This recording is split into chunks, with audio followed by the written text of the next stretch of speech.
On May 2, 2026, Spirit Airlines landed its last flight and closed forever. 34 years. Gone. And here's the part that most people don't know, this wasn't just about the bankruptcy that made headlines in 2024. Spirit actually survived that. They went through Chapter 11, emerged in March 2025 under new ownership, and tried to come back. But they needed a government bailout to stay alive, and when that deal fell through, there was nothing left. No rescue. No buyer. Just the final gate agent turning off the lights. So how do you go from being America's most popular budget airline to completely disappearing? And which airline is next? Let's break it down.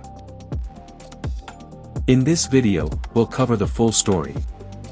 First, we'll break down how Spirit built its empire on the ultra-low-cost model, and why it actually worked for over a decade. Then we'll look at the three disasters that started the collapse: COVID, the failed merger, and the debt spiral. After that, we'll follow the bankruptcy in 2024, Spirit's attempted comeback in 2025, and the final government bailout failure that ended it all in 2026. And we'll finish with which airlines to watch right now, and exactly what to do before you book your next cheap flight. Here are the numbers you need to understand this story.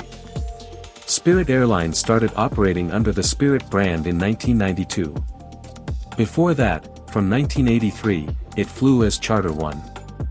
34 years after the Spirit brand launched, on May 2, 2026, it was gone. At its peak in 2019, Spirit generated $3.8 billion in revenue and carried 33 million passengers to more than 200 destinations. Then came the collapse. By the time it filed for bankruptcy in November 2024, it carried $3.3 billion in debt. It emerged in March 2025, and still couldn't survive. On May 2, 2026, the final flight landed. Equity value: 0. The ultra-low-cost carrier model wasn't new. Ryanair pioneered it in Europe in 1984 and still carries 185 million passengers a year.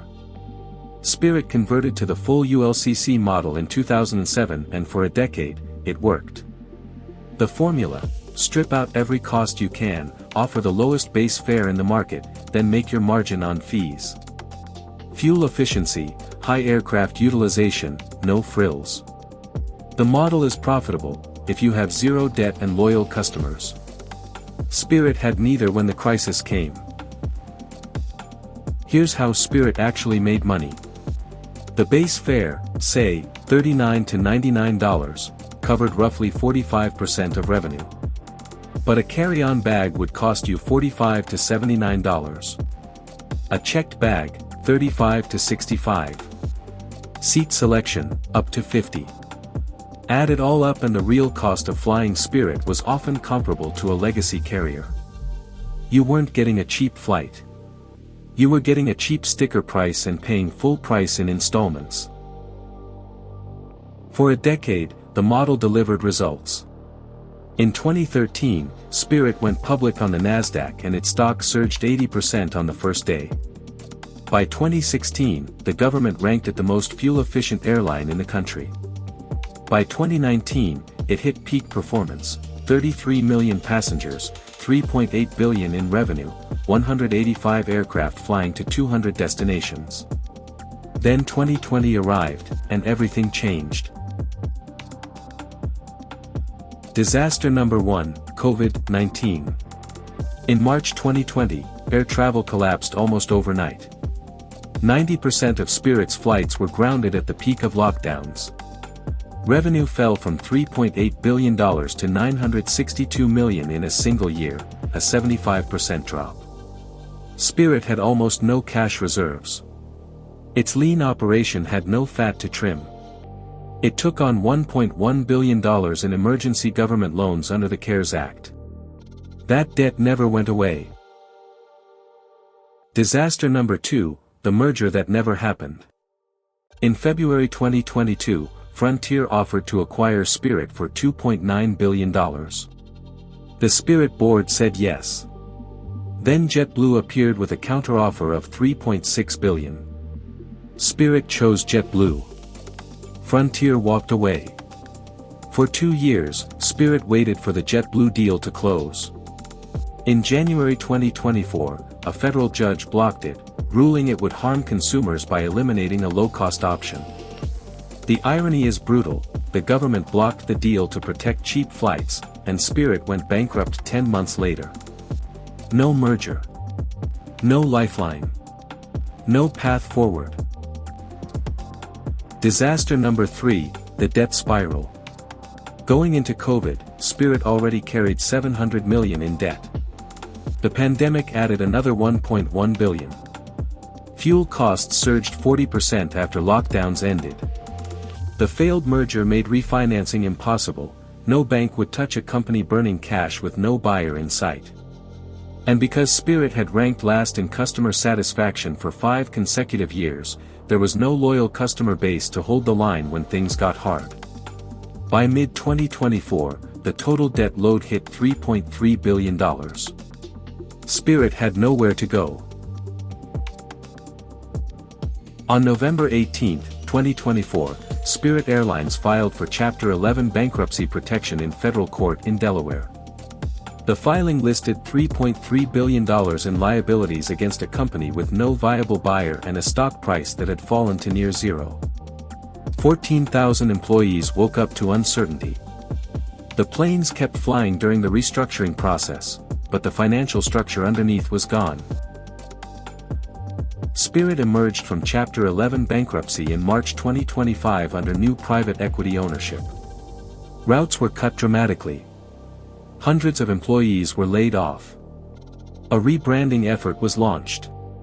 But here's the part that defined the final chapter: Spirit wasn't just restructuring, it was lobbying the federal government for direct financial support. The argument made sense on paper. Spirit served price-sensitive travelers that major carriers had written off. Without Spirit, low-income flyers across dozens of cities would lose affordable air travel. The government had done it before, $1.1 billion in CARES Act loans during COVID. But the political climate had changed. And the bailout never came. Without the government bailout, there was no path forward. No bank would refinance the remaining debt. No airline stepped in to buy the routes. On May 2, 2026, Spirit Airlines permanently ceased all operations. The final flights touched down. Yellow aircraft sat idle on tarmacs across airports throughout the country. More than 14,000 jobs, ultimately gone.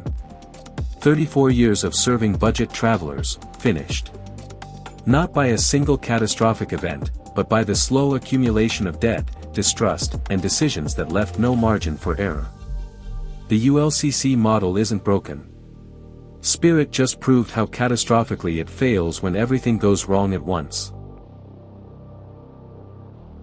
Spirit showed every warning sign before the end.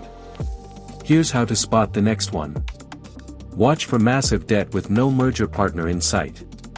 Watch for airlines ranked last in customer satisfaction year after year. Those customers leave the moment prices equalize. Watch for fleets growing faster than revenue, for repeated failed merger attempts, for heavy reliance on ancillary fees making up more than 40% of revenue. And most critically, watch for any airline that can't refinance its maturing debt. That's the point of no return.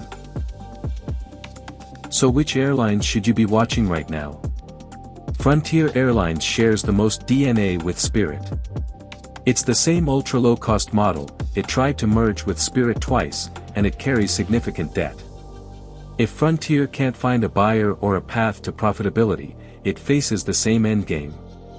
Allegiant Air operates on lean leisure routes with an aging fleet. Profitable so far, but the margins are razor-thin and there's no diversification buffer. Sun Country is better positioned. It has cargo revenue that cushions the model, but it's still a small carrier with limited scale. None of these are certainties. But all of them bear watching. Here's what this means for you the next time you book a flight. Always pay with a credit card. Credit card travel protection is your best safety net if an airline folds. debit cards don't offer the same coverage.